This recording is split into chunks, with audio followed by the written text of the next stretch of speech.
Hello friends, Usha ക്രാഫ്റ്റ്സിലേക്ക് സ്വാഗതം. ഇന്നൊരു കട്ട തൈര് ഉണ്ടാക്കാം. അതിനു വേണ്ടി 1 ലിറ്റർ പാല് തിളപ്പിക്കാൻ വെച്ചു. നല്ലപോലെ വെള്ളം വറ്റിച്ചെടുക്കണം. നന്നായിട്ട് വെള്ളം വറ്റിക്കോട്ടെ. നന്നായിട്ട് ഇളക്കി വറ്റിച്ചെടുക്കാം. വെള്ളം വറ്റുന്നതാണ് ടേസ്റ്റ് കൂടുതൽ. നല്ല കട്ടിയായിട്ട് വരും.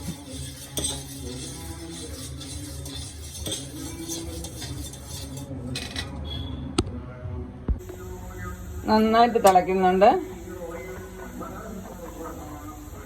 വെള്ളമെല്ലാം വറ്റി. ഇനി തീ ഓഫ് ചെയ്യാം. ഇതൊന്ന് വിരലിട്ടാൽ നമുക്ക് കൈ പൊള്ളാത്ത വിധത്തിനുള്ള ചൂട് വേണം. ആ സമയത്ത് തൈരിൽ ഒഴിച്ചു വെക്കാം. സൈഡിലൊക്കെ തൈര് പുരട്ടിയിട്ട് ആ പാത്രത്തിലോട്ട് ഈ പാൽ ഒഴിച്ചു വെക്കാം. 1 സ്പൂൺ തൈര് ഒഴിച്ചാൽ മതി. നല്ല കട്ടി തൈര് കിട്ടും. ഇങ്ങനെ എല്ലാവരും ഒന്ന് ചെയ്ത് നോക്കിയാൽ മതി. ഞാൻ രാവിലെ ചെയ്തു വെച്ച തൈരാണ്. നല്ല കട്ട തൈരായിട്ട് ഇരിപ്പുണ്ട്. നല്ല ടേസ്റ്റ് ഉണ്ട്. പുളിയൊന്നുമില്ല. ഇങ്ങനെ എല്ലാവരും ഉണ്ടാക്കി നോക്കണേ. ഹലോ ഫ്രണ്ട്സ്, ഉഷ ക്രാഫ്റ്റ്സിലേക്ക് സ്വാഗതം. ഇന്നൊരു കട്ട തൈര് ഉണ്ടാക്കാം. അതിനു വേണ്ടി 1 ലിറ്റർ പാല് തിളപ്പിക്കാൻ വെച്ചു. നല്ലപോലെ വെള്ളം വറ്റിച്ചെടുക്കണം. നന്നായിട്ട് വെള്ളം വറ്റിക്കോട്ടെ.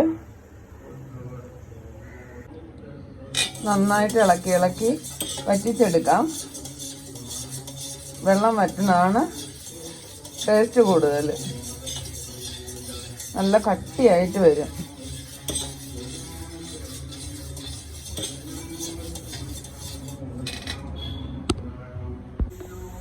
നന്നായിട്ട് തിളയ്ക്കുന്നുണ്ട്. വെള്ളമെല്ലാം വറ്റി. ഇനി തീ ഓഫ് ചെയ്യാം. ഇതൊന്ന് വിരലിട്ടാൽ നമുക്ക് കൈ പൊള്ളാത്ത വിധത്തിനുള്ള ചൂട് വേണം. ആ സമയത്ത് തൈരിൽ ഒഴിച്ചു വെക്കാം. സൈഡിലൊക്കെ തൈര് പുരട്ടിയിട്ട് ആ പാത്രത്തിലോട്ട് ഈ പാൽ ഒഴിച്ചു വെക്കാം. 1 സ്പൂൺ തൈര് ഒഴിച്ചാൽ മതി. നല്ല കട്ടി തൈര് കിട്ടും. ഇങ്ങനെ എല്ലാവരും ഒന്ന് ചെയ്ത് നോക്കിയാൽ മതി. ഞാൻ രാവിലെ ചെയ്തു വെച്ച തൈരാണ്.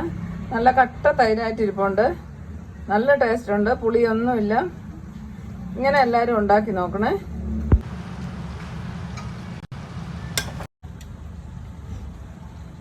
നല്ല കട്ട തൈരാണ്.